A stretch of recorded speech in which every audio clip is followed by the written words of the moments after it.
So dear student, पहला जो chapter था हमारा, सबसे पहले हमने डिटरमिनर्स देखा था।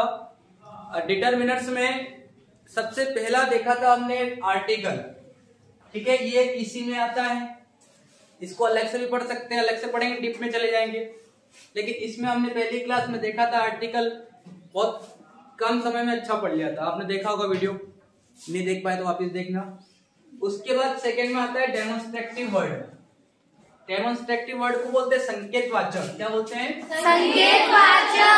संकेतवाचक, जो किसी की ओर संकेत करता है उसको संकेतवाचक बोलेंगे, है ना। ये भी जो है, इसमें भी कुछ भाग होते हैं जिनको हमको पढ़ना है आज। सबसे फर्स्ट आता है दिस, दिस, दैट, दिस और दोस। ठीक है, अब ये हमें बड़ा कंफ्यूजन रहता है कि जब हम लेसन को पढ़ते हैं तो ये शब्द आपने देखे होंगे, तो हमारा डाउट क्लियर नहीं होता है कि यहाँ पे एक वचन की बात हो रही है, बहुवचन की बात हो रही है, पास की बात हो रही है कि दूर की बात हो रही है। उसी को समझने के लिए हमने थोड़ा सा इसको ध्यान से समझते हैं। दिस का मतलब होता है यह, दिस का मतलब यह होता है, लेकिन पास की वस्तु की ओर संकेत करता है।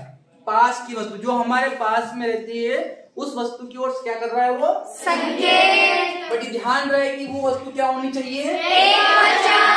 एक वचन होनी चाहिए। उसी प्रकार दैट की बात करें, दैट का मतलब वह होता है। दैट का मतलब वह होता है, ये दूर की वस्तु की ओर संकेत करता है, दूर की वस्तु की ओर संकेत करता है। लेकिन क्या होना चाहिए वो? एक वचन होना चाहिए। इसी प्रकार बात करते हैं दिस की। ठीक है, ये दिस, इसका मतलब होता है यह। ठीक है, पास की वस्तु की ओर संकेत करता है, लेकिन वो पास की वस्तु क्या होनी चाहिए? बहुवचन होनी चाहिए। पास की वस्तु की ओर संकेत करता है, लेकिन वो वस्तु क्या होनी चाहिए? बहुवचन। ठीक है, इसी प्रकार दोस्त की बात करते हैं। दोस्त का मतलब क्या होता है? वो होता है, और जो काय को संकेत करता है? दूर की वस्तु। दूर की वस्तु को संकेत करता है, और क्या होना चाहिए? बहुवचन। समझ में आया? Yes sir. वापिस देख लो, दिस का मतलब यह होता है, पास की वस्तु की ओर संकेत करता है। दैट का मतलब वह होता है, दूर की वस्तु की ओर संकेत करता है। लेकिन ये बात ध्यान रहे, दिस और दैट क्या होते हैं? एक वचन। और दिस और दोस क्या होते हैं? बहुवचन। बहुवचन, जिसमें से एक का पास के लिए होता है यूज और दूसरे का दूर के लिए। इसी प्रकार इसमें पास के लिए और दूर के लिए। ठीक है, नेक्स्ट इनके एग्जाम्पल देख लेते हैं, जिससे हम आसानी से समझ जाएंगे। This man is a poor villager.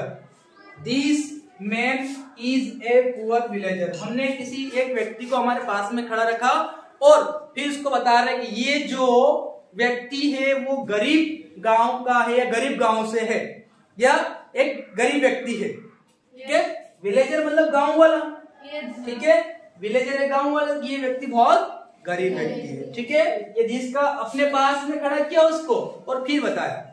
इसी प्रकार that horse runs very fast.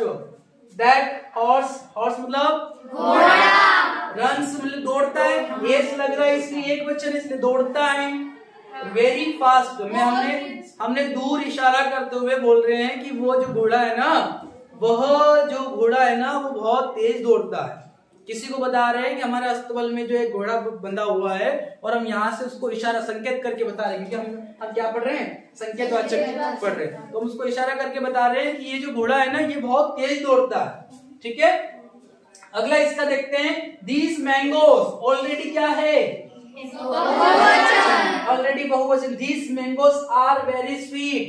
यह आम, पास की बात है ना जिसके लिए, हाँ, यह आम बहुत मीठे हैं। स्वीट मतलब मीठा। हाँ, ये आम बहुत मीठे हैं। उसी प्रकार दोस्त का देख लेते। दोस्त गर्ल्स मस्ट बी रिवार्डेड।